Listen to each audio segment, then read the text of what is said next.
Hello નમસ્કાર મિત્રો, આપણી યુટ્યુબ ચેનલ ગુજરાત જીકે ગુરુ પર હું પંકજ કંજરિયા તમારું હાર્દિક સ્વાગત કરું છું।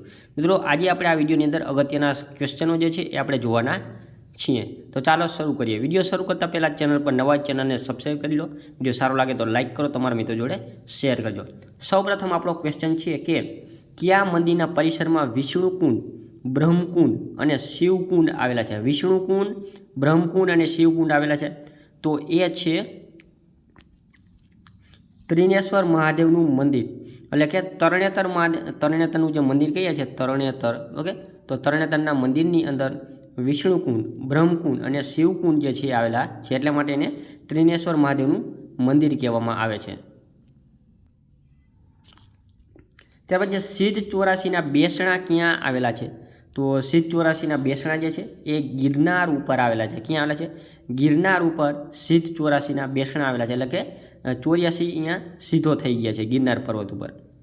ત્યાર પછી સૌરાષ્ટ્રમાં ભવાઈની મંડળીઓને કયા નામથી ઓળખવામાં આવે છે? તો ભવાઈની મંડળીઓ જે છે એને બેડા તરીકે ઓળખવામાં આવે છે સૌરાષ્ટ્રમાં, અને બીજી જગ્યાએ પેડા તરીકે ઓળખવામાં આવે છે। પાટણના પટોળાની કલા કયા રાજવીના સમયમાં વિકાસ પામી હતી? તો એ છે સિદ્ધરાજ જયસિંહના સમયમાં આ જે પાટણના પટોળાની જે કલા જે છે એનો વિકાસ થયો હતો સૌથી વધારે। ત્યાર પછી પ્રસિદ્ધ સ્થળ માલસામોટ કયા જિલ્લામાં આવેલું છે? તો પ્રસિદ્ધ સ્થળ માલસામોટ જે છે એ નર્મદા જિલ્લાની અંદર આવે છે, અને નર્મદા જિલ્લાનું વડું મથક છે રાજપીપળા। નીચેનામાંથી કઈ જોડ સાચી નથી? તો જો પંચમહાલની અંદર જાંબુઘોડા અભયારણ્ય આવેલું છે, ડાંગની અંદર પૂર્ણા અભયારણ્ય આવેલું છે, મહેસાણામાં થોળ અભયારણ્ય આવેલું છે, એ સાચું છે। મહીસાગરમાં રતનમલ, આ વિધાન સાચું છે, ડી જવાબ આપણો આવશે। ત્યાર પછી પૂજ્ય કસ્તુરબાનો સેવાશ્રમ સ્થળ મરોલી કયા જિલ્લામાં આવેલું છે? તો મરોલી જે છે એ આવેલું છે આપણા નવસારીની અંદર। પૂજ્ય કસ્તુરબાનો સેવાશ્રમ સ્થળ મરોલી જે છે આવેલું છે નવસારીમાં। ત્યારબાદ ગુજરાતમાં પતંગ મ્યુઝિયમ ક્યાં આવેલું છે? તો ગુજરાતની અંદર પતંગ મ્યુઝિયમ જે છે એ સંસ્કાર કેન્દ્ર પાલડી અમદાવાદમાં આવેલું છે। અમદાવાદની અંદર સંસ્કાર કેન્દ્ર પાલડી જે છે ત્યાં પતંગ મ્યુઝિયમ આવેલું છે। ત્યારબાદ છે અંબોડનો મેળો કયા જિલ્લામાં ભરાય છે? તો અંબોડનો મેળો જે છે એ મહેસાણા જિલ્લાની અંદર આ અંબોડનો મેળો જે છે એ ભરાય છે। ત્યાર પછી દોલત નિવાસ પેલેસ ક્યાં આવેલો છે? તો દોલત નિવાસ પેલેસની આપણે જો વાત કરીએ તો એ આવેલો છે આપણા ઈડરની અંદર, સાબરકાંઠા જિલ્લાના ઈડરની અંદર આ દોલત નિવાસ પેલેસ જે છે એ આવેલો છે। રાષ્ટ્રીય એકતા તરીકેના મેળાનું આયોજન ક્યાં કરવામાં છે? રાષ્ટ્રીય એકતા તરીકેનો મેળો છે, ઓકે, તો એ છે માધવપુરનો મેળો। પોરબંદર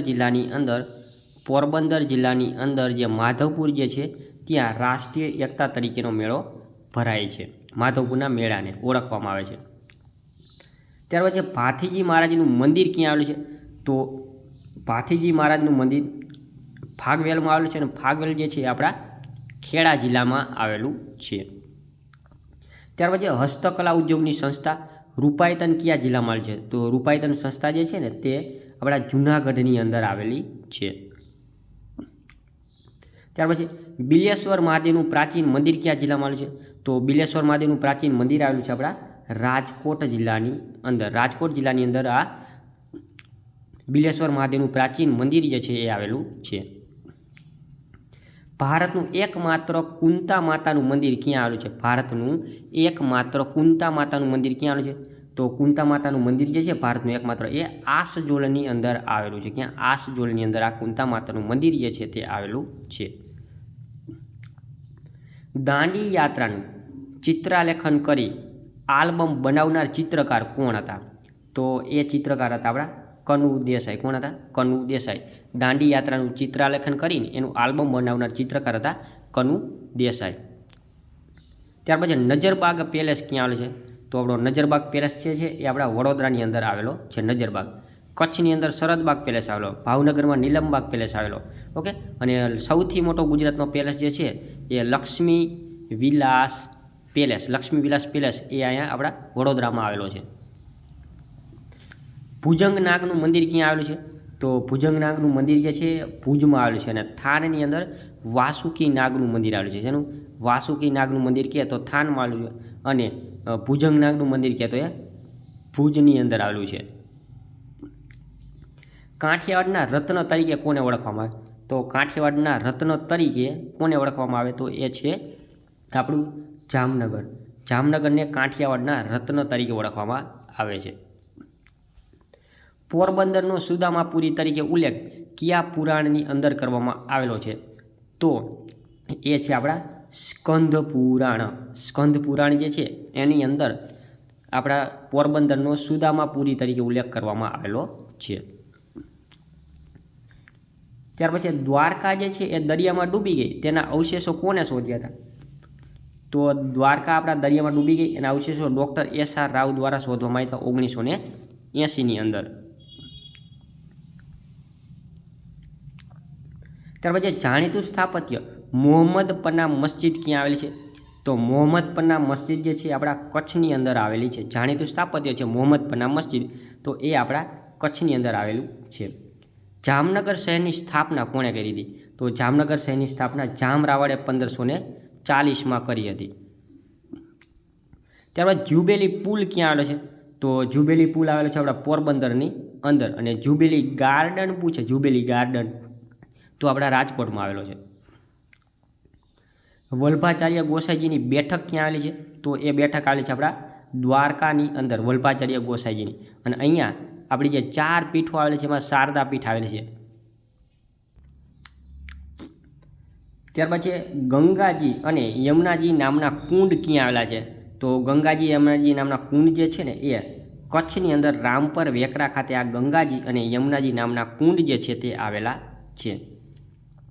ગુજરાતનું સૌપ્રથમ ઇલેક્ટ્રોનિક સ્મશાન ક્યાં આવેલું છે?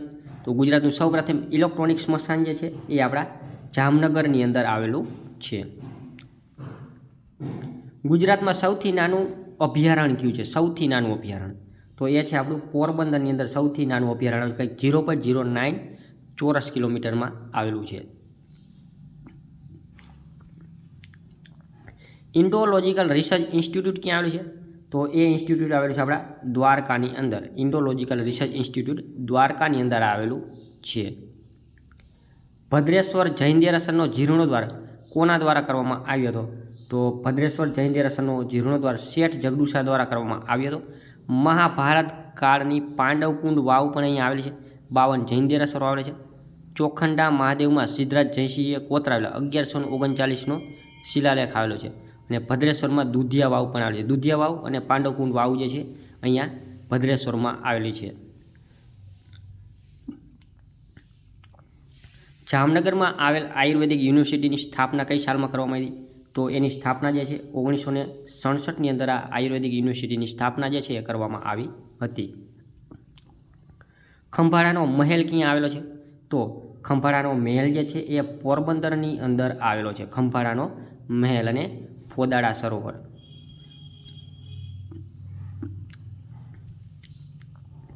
પંચનાદ તીર્થને જોડતો પુલ સુદામા સેતુ ક્યાં આવેલો છે? તો સુદામા સેતુ જે છે એ આપણા દ્વારકા શહેરની અંદર આવેલો છે.